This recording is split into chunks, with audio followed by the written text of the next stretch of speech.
इस वीडियो में हम देखेंगे कि लास्ट की वीडियो में हमने क्या समझा था कि मनी क्या होती है, कहाँ से ओरिजिन हुआ, उसका डेफिनेशन, उसका basic function, barter system, C to C economy, ये सब हम लोगों ने समझ लिया कि क्या होता है।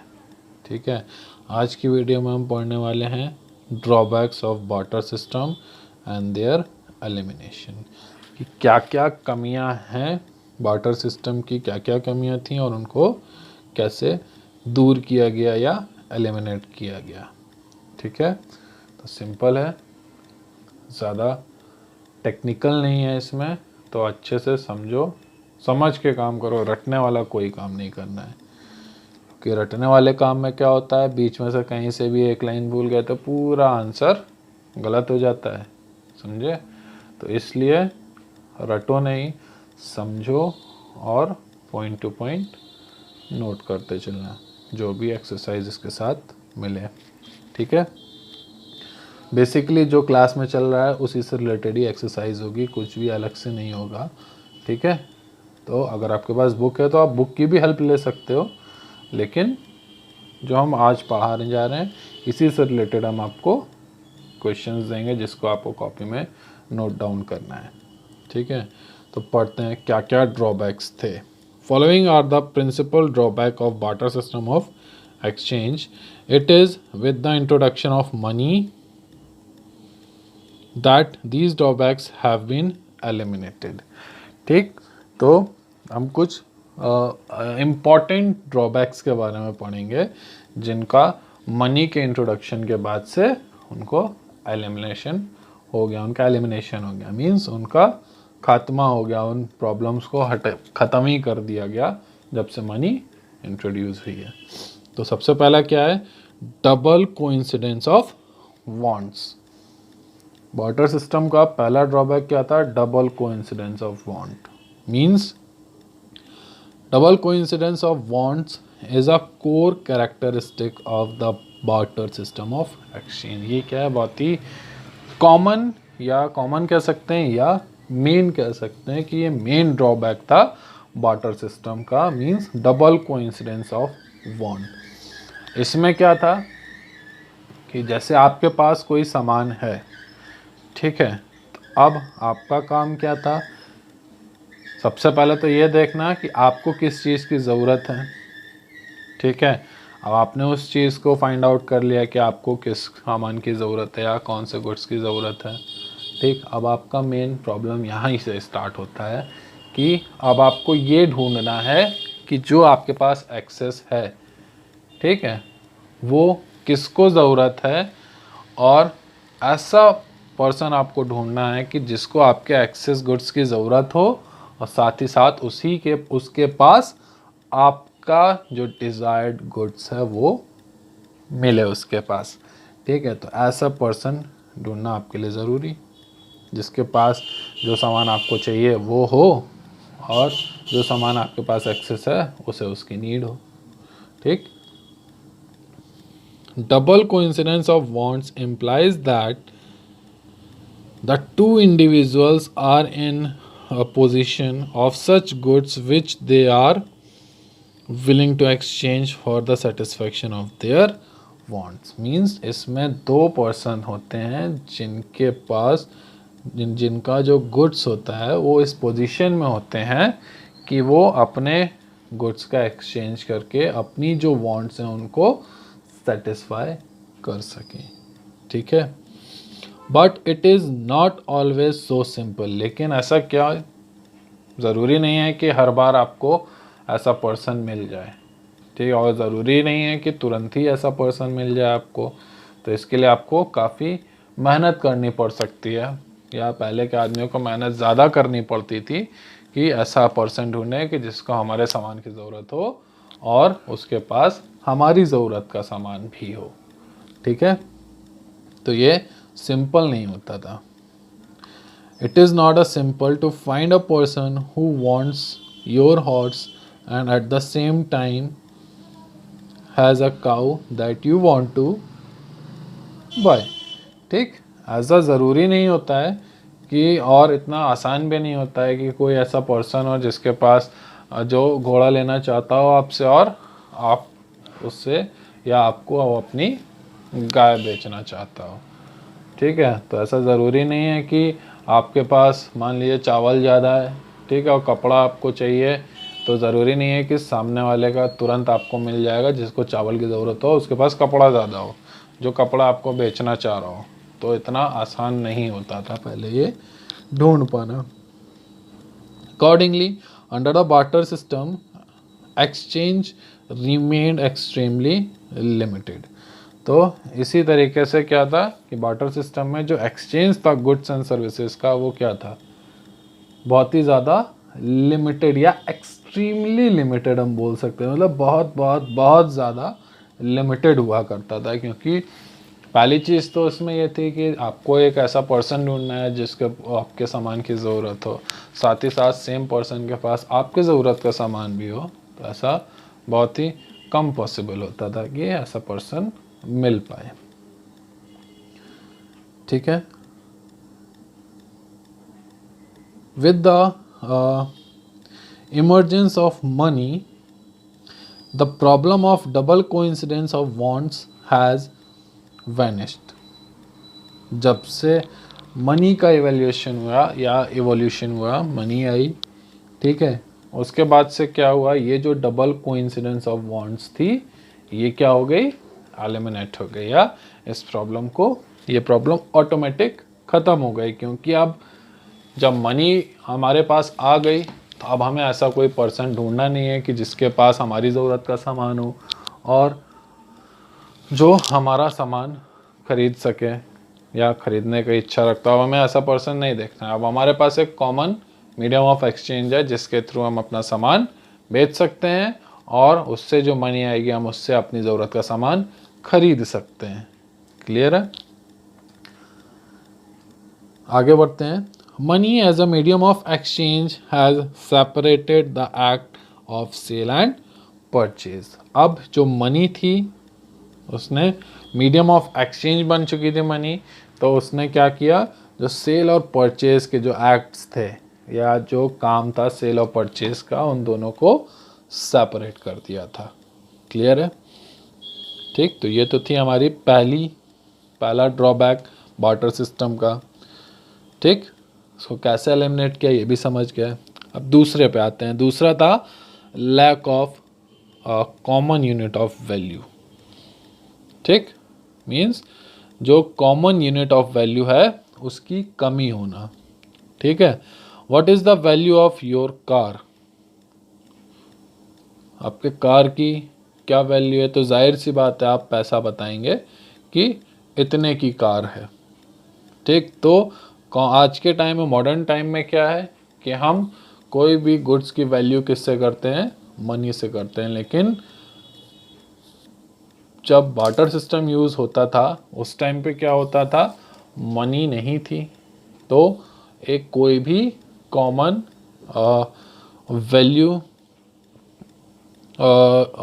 नहीं हुआ करती, कॉमन यूनिट नहीं हुआ करती थी वैल्यू मेज़र करने के लिए। ठीक, तो can you give the same answer in a barter system of exchange, certainly not. आपसे कार का वैल्यू पूछा तो जाहिर सी बात है आप मनी में बताएंगे, लेकिन क्या ये पॉसिबल है कि अगर बार्टर सिस्टम में आपसे पूछा जाए तो क्या आप इसका आंसर दे पाएंगे? नहीं दे पाएंगे।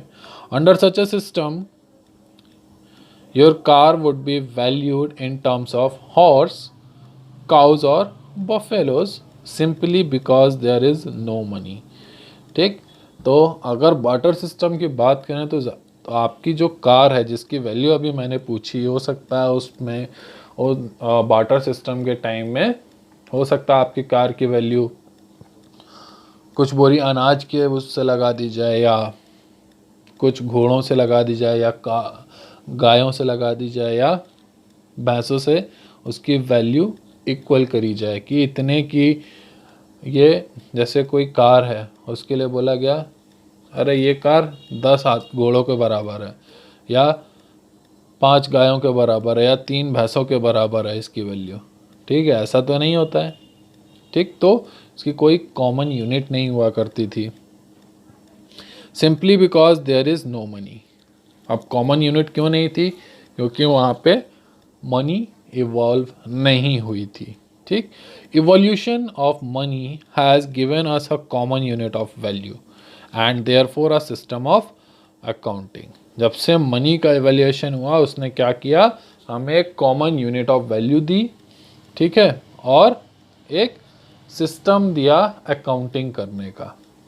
ठीक है, तो मनी के वैल्यूएशन से हमें क्या मिला, एक कॉमन यूनिट मिल गई कि कैसे हम किसी भी गुड्स की वैल्यू हम निकाल सकते हैं और कैसे उसकी अकाउंटिंग कर सकते हैं। तो ये था हमारा lack of common unit of value, जो कि एक इम्पॉर्टेंट ड्रॉबैक था, और इसको किस तरीके से मनी ने क्या किया, एलिमिनेट किया। ठीक है, तो ये हमने इसमें समझा। आगे बढ़ते हैं। दूसरा था डिफ़िकल्टी ऑफ फ्यूचर पेमेंट्स और कॉन्ट्रैक्चुअल पेमेंट्स, या इससे पहले एक हम लोगों ने वर्ड यूज़ किया था स्टैंडर्ड फॉर डिफर्ड पेमेंट्स। ठीक है, सेम है, फ्यूचर पेमेंट्स को डिफर पेमेंट्स भी बोल सकते हैं और कॉन्ट्रैक्चुअल पेमेंट्स भी बोल सकते हैं। तो थर्ड है हमारा, थर्ड ड्रॉबैक क्या है, मेन ड्रॉबैक क्या है थर्ड, क्योंकि हम यहाँ प्रिंसिपल ड्रॉबैक्स के बारे में ही पढ़ रहे हैं तो हम यहाँ पे मेन ड्रॉबैक के बारे में ही पढ़ रहे हैं। तो थर्ड है हमारा डिफ़िकल्टी ऑफ फ्यूचर पेमेंट्स और कॉन्ट्रैक्चुअल पेमेंट, और इसका एक दूसरा नाम भी है डिफर्ड पेमेंट्स। क्लियर है? अब क्या डिफ़िकल्टी होती थी? These days you hire a worker and strike a contract to pay him rupees 10,000 per month. आज के टाइम में क्या है, आप एक आदमी को हायर कर रहे हैं, ठीक है, अपने काम के लिए, और उसको क्या कह रहे हैं कि हम आपको 10,000, 15,000, 20,000, जो भी आप जितने भी अमाउंट पे आप उसको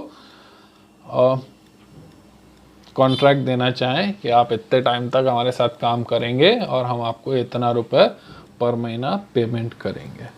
ठीक है, what do you do in a barter system? ये तो नॉर्मल टाइम की बात है, आपने सैलरी बांध दी उसकी कि इतना रुपए हम आपको देंगे, लेकिन बार्टर सिस्टम में आप क्या करेंगे? ऑब्वियस सी बात है, बार्टर सिस्टम में हम क्या करेंगे कि हम इतना चावल आपको हर महीने देंगे, या इतना गेहूं हर महीने देंगे, या ये सामान आपको देंगे, या वो सामान के बदले आपको ये काम करना है। तो ऑब्वियस सी बात है हम यही करेंगे। ठीक है, इन टर्म्स ऑफ ड्रग्स और चॉकलेट्स, कॉन्ट्रैक्चुअल पेमेंट्स ऑफ और future payments would certainly be very difficult under barter system of exchange. अब इस तरीके से क्या प्रॉब्लम थी? सबसे बड़ी प्रॉब्लम यही थी कि हम किस तरीके से फ्यूचर में पेमेंट्स करेंगे, क्योंकि ये डिपेंड था हमारे जो आज पे।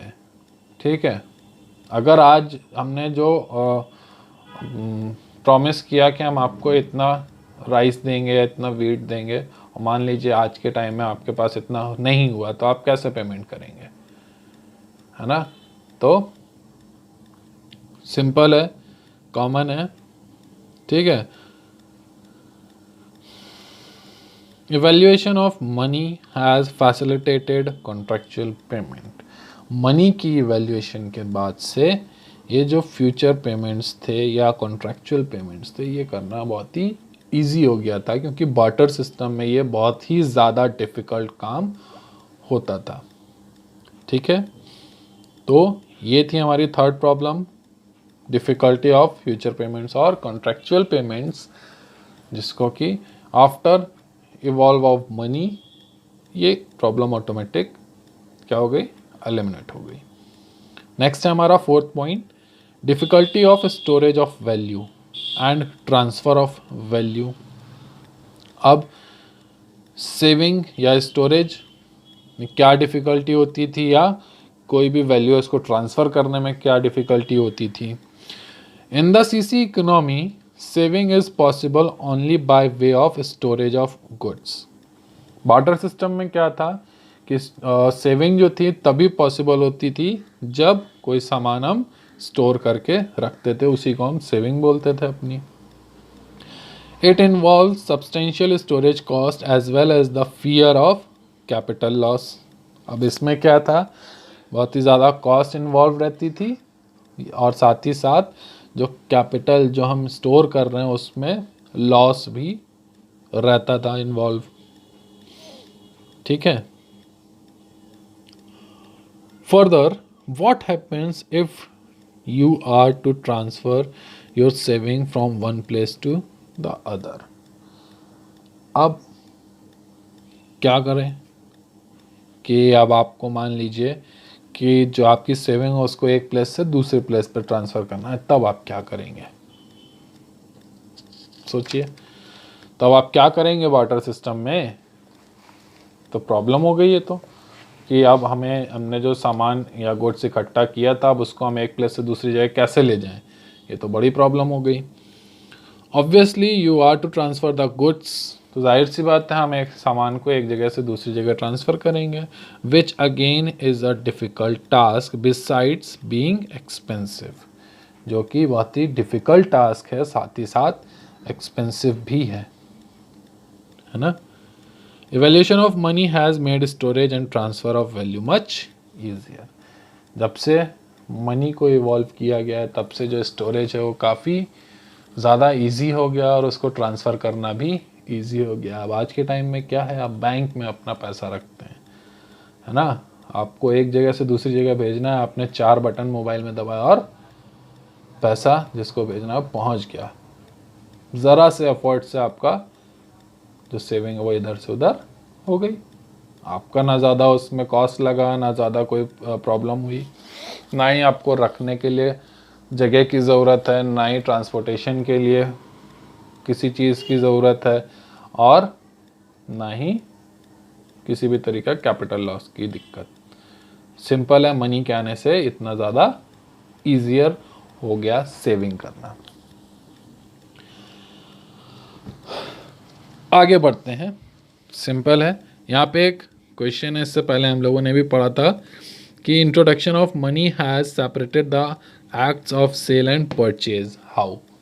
सेल और परचेज ने कैसे मनी जो मनी है उसने सेल और परचेज के एक्ट को कैसे सेपरेट किया, है ना।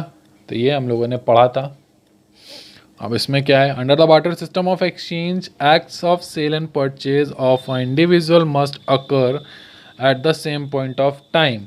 To buy a thing an individual must at the same time sell something needed by the other person. Also sell and purchase by an individual must be of equal value. With the introduction of money, an individual can buy a thing with money without selling anything at the same time. Likewise, he can sell a thing for money without buying anything at the same time. Thus, with the introduction of money, acts of sale and purchase uh, have been separated. Barter system time में क्या था कि जब भी कोई goods sale करना हो या हमें किसी सामान की ज़रूरत है तो उस सेम टाइम पे हमें अपना सामान सेल भी करना होता था और परचेज भी करना होता था। इसी तरीके से जिससे हम सामान खरीद रहे हो तो उसको भी अपनी ज़रूरत का सामान परचेज करना होता था और दूसरे की ज़रूरत का सामान सेल करना होता था। तो बार्टर सिस्टम में क्या था, सेल और परचेज सेम टाइम पे ज़रूरी थे। लेकिन जब से मनी इवॉल्व हुई तो क्या हुआ कि जो सेल और परचेज था वो सेपरेट हो गए। और कैसे सेपरेट हो गए, जब मनी आई तो क्या हुआ, जब हमारी ज़रूरत का सामान हमने क्या किया, अपने सामान को बेचे बिना पैसे के थ्रू हमने अपनी ज़रूरत का सामान परचेज कर लिया।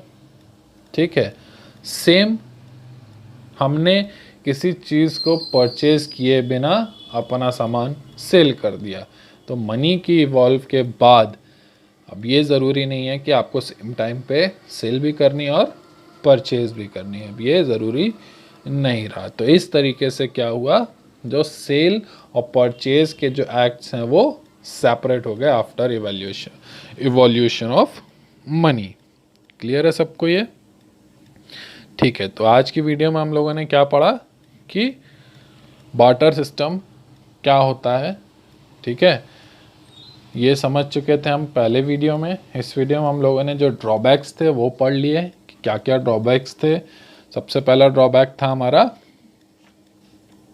डबल कोइंसिडेंस ऑफ वांट, दूसरा ड्रॉबैक था lack of common unit of value, तीसरा ड्रॉबैक था डिफ़िकल्टी ऑफ फ्यूचर पेमेंट्स और कॉन्ट्रेक्चुअल पेमेंट्स, फोर्थ था difficulty of storage of value and transfer of value.